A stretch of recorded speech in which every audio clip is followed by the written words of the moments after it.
Video. I'm sorry I did not upload last week. I said I was going to do a weekly upload and I did not follow those expectations. I'm sorry, but I will do weekly uploads. I let you down. I'm not a good example. And yeah, in the background you're just seeing some gun game gameplay. And it is Halloween today. And today I'm going to tell some spooky stories. It'll be fun. And I will tell two stories that I've heard. None of these are mine. I can make a spooky story. I might, on a later video, I might make my own spooky story. But, yeah, so two of these I've heard, and one I'm going to read off of a website. So, yeah. I will tell the website's name later. So, yeah, let's get started. So, first, we have a story. I don't know these two there's no title that I know of, but it's a story. Okay, so let's start. Dun dun dun. Okay, so it's a night. There's this.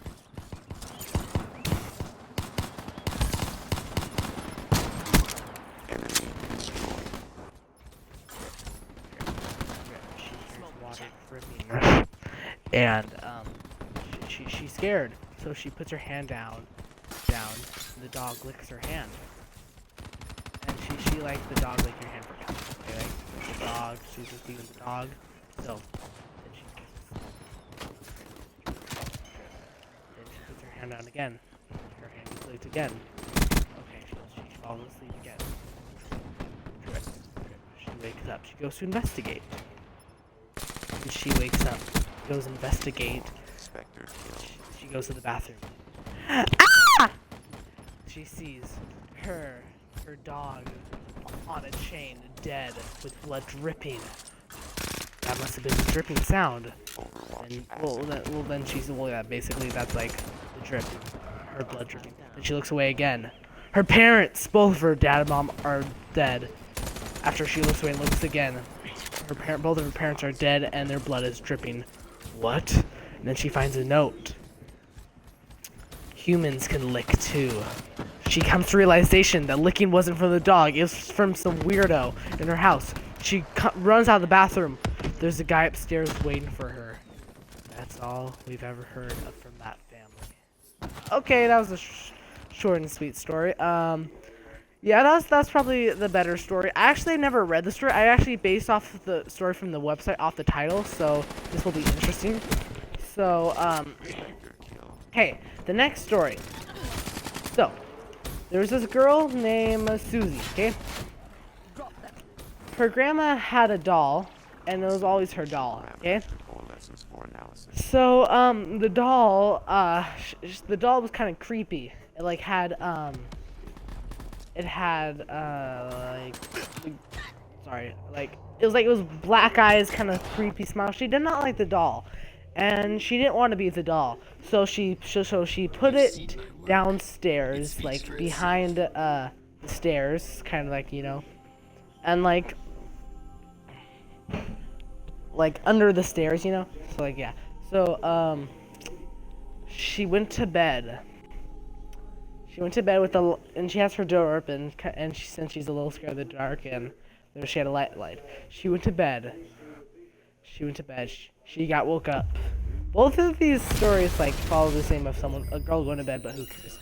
She goes to bed. She wakes up. She hears a voice, and there's on the stairs. Okay, she hears a voice. Susie, I'm on the first step. Okay, she's really scared. She's really scared. She manages herself to fall asleep. Okay. And the next morning, she can't fall asleep. Actually, she was staying awake the whole night. The next she was trying to argue with her mom that the doll was doing it, and then that happened. But then she couldn't argue since she was too tired that it was and because her mom said it was a dream, so she couldn't argue back with that. So what happened is that she went to school and then she went home to go to bed the next morning. Was asleep. I'm on the second step. Oh no, she's really scared. This happened for another night, and then it was the last night. She goes to bed. It's the last night. Susie, I am upstairs. She knew she wasn't safe. She got out of the room. Boom! She's dead. It looks like it looks like her neck got snapped. It looks like she broke her neck and died falling down the stairs. But the doll was smiling. Okay, and so the doll basically murdered her. Yeah. So, this last story I'm gonna have to read. So, wait, let me find it.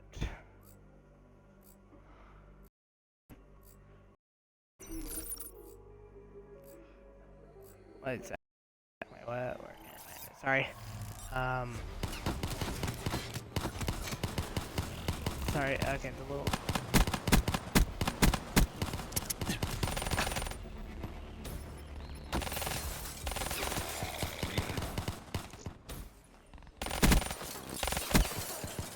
Okay, so.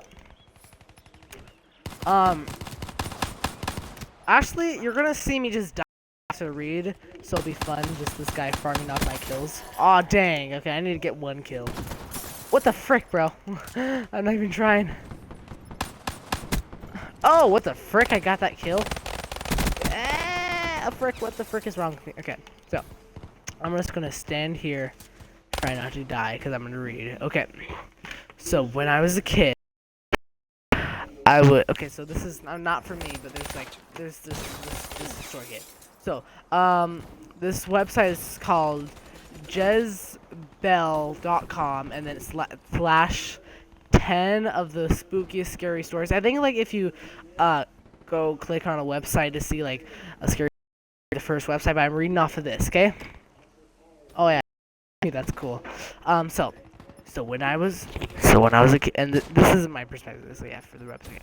So when I was a kid, I jumped up to the top of the stairs as fast as I could. Some sort of silly game. Well, I must have been 5 at the time. I'm not sure, but I knew I was very little. Somewhere along the way, a voice at the top of the stairs to me. That's with me. I bet you a penny you get to the top of the stairs. I don't really think there was a certain amount of time or anything. As I said, I was very little, so I probably didn't have any continue building anywhere. Ha. I just recall sitting at the top of the stairs having conversations with this voice about betting, of course. Eventually the voice, it was like a whisper of a man's voice, not as my own voice, started to bet me my life. Instead of a penny, I'd say, I bet your life you can't make it to the stairs, blah blah. As I got older, it stopped. I never really thought about it at all. I never mentioned it to anyone until one night. I was sleeping over at my brother's place. I was 18. He was 22. And we were talking spooky stories of nowhere. I brought up the voice at the top of the stairs, and my brother got all quiet and weird before I even mentioned Power levels nominal. Shutting down. Mentioned the betting aspect. He said, "Did it make bets with you?" We both looked at each other.